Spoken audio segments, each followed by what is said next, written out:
araw mga ka-subscribers ng Alias Butog Channel. Kumusta po kayo? Sana ay nasa mabuti po kayong kalagayan. Pinanalangin ko po na sana ay lagi kayong malusog sa araw-araw na inyong paglalakat at pagtatrabaho. Shout out po sa inyong lahat. Lalo na sa mga viewers ko na sumusuporta sa aming channel. Pero bago po lahat, ang aming content ngayon ay tungkol po dun sa naipile na kaso ng agrarian na pinamagatang cancellation of EP titles with petition for retention. Ito po, nakapile po sa DAR Office, Central Office ng Agrarian sa Diliman, Quezon City, Manila po. Pero bago po naming ilahad ang aming inaing tungkol dito sa kaso na ito, shout out muna po sa aming mga subscribers na sina Madam Francis May Labog ng Kawayan City National Lysol at ang kaibigan niyang si Mariel Bautista Wi, sina Sir Ronald Tan, Rodel Operio. Ito po, hindi namin alam kung taga saan po sila. Ito yung mga subscriber namin sa aming YouTube channel. Si Dihinal Meda, Rima Arigo, Merle Alvis, Rene Homme,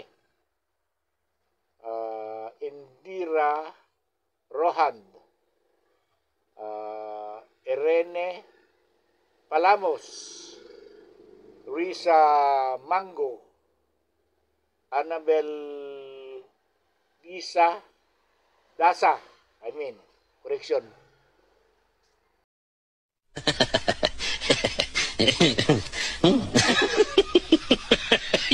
Dasa Fuentes, Adalis Galindo, Fabio Latabe, kay Daria Ambol, Harim Harkome, Michael Borlat, at kay Ma'am Camille Kapili. Ito lang po may address. Si taga Rizal Montalban po ito. Rizal Montalban. Sa Metro Manila din po. National High School po ito. Mga teacher po ito na tumutulong sa ating mga mahal na mag-aaral. Okay po, ituloy po natin yung aming content tungkol po sa cancellation case. Tungkol po ito sa DAR. Shout out po sa mga kasamaan kong nag-file ng cancellation case noong taong 2012. Kasi 2012 po ako nag-file ng kaso. Meron po akong kasama dito na nag-file. Cancellation case. Taga Burgos. Ito po. Shout out po sa inyo. Taga Burgos, taga Santiago City. Dito sa Ilagan City. San Fermin, Kawayan City. Dito po, maluwang-luwang po ito. Marami po sila. Barangay San Jose, San Pablo, Isabela. Dito rin po sa Kabagan, Isabela, sa Tuguegarao, Cagayan. Meron din po. Sa Biskaya, sa Bambang. Doon po sa San Mariano po to. Maluno.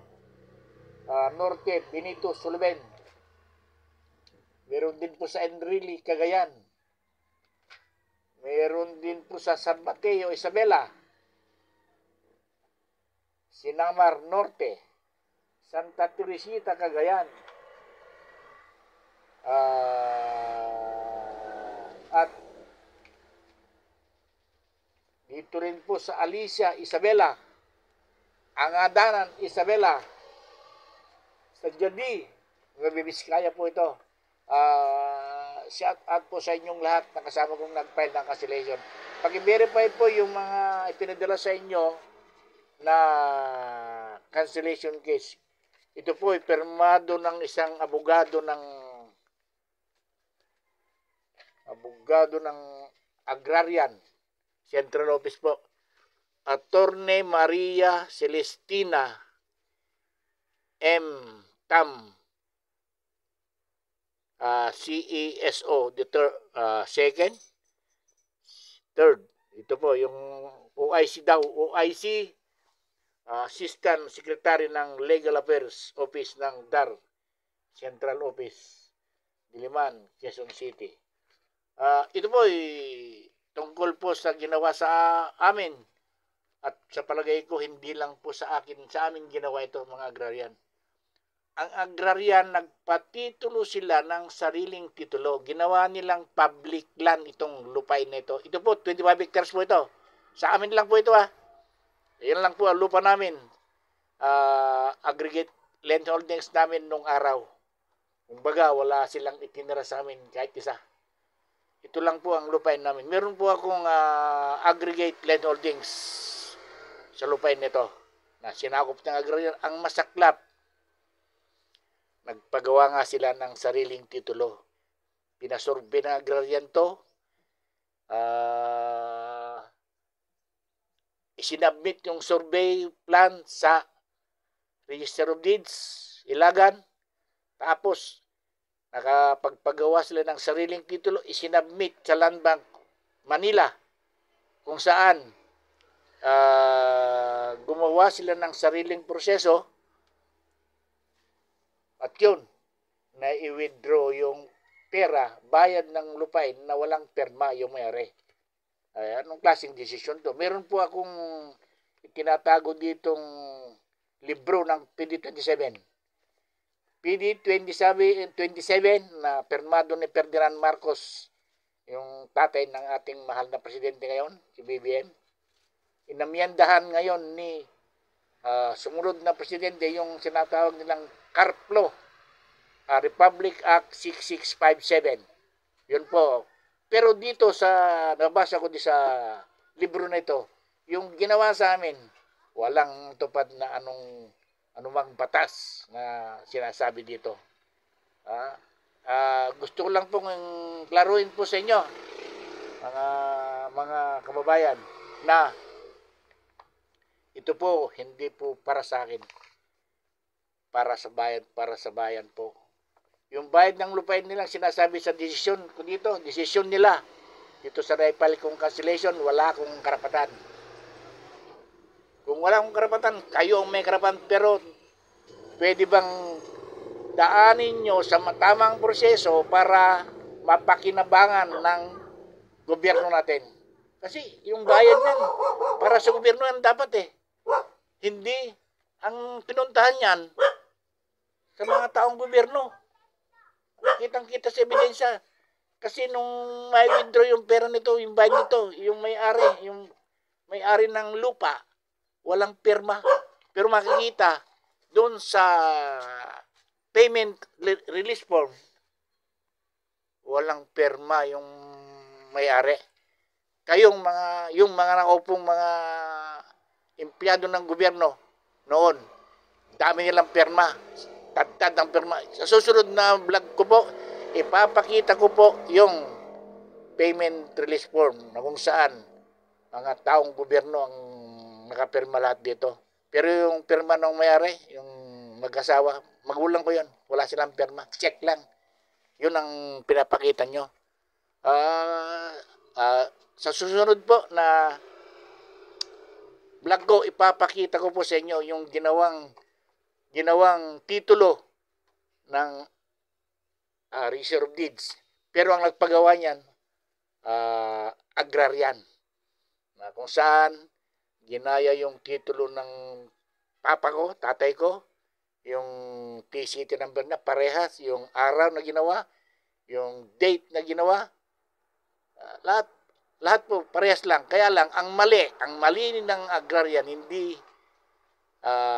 wala silang mapakitang certified true copy on file nung ginawa. Kasi yung mga bearing point nung survey, magkaiba doon sa hawak kong titulo. Papakita ko sa inyo yung titulong hawak ko na original. Pag in-interview ako ng brigada, pagkabukas punta ako doon sa brigada, papakita ko kung pwedeng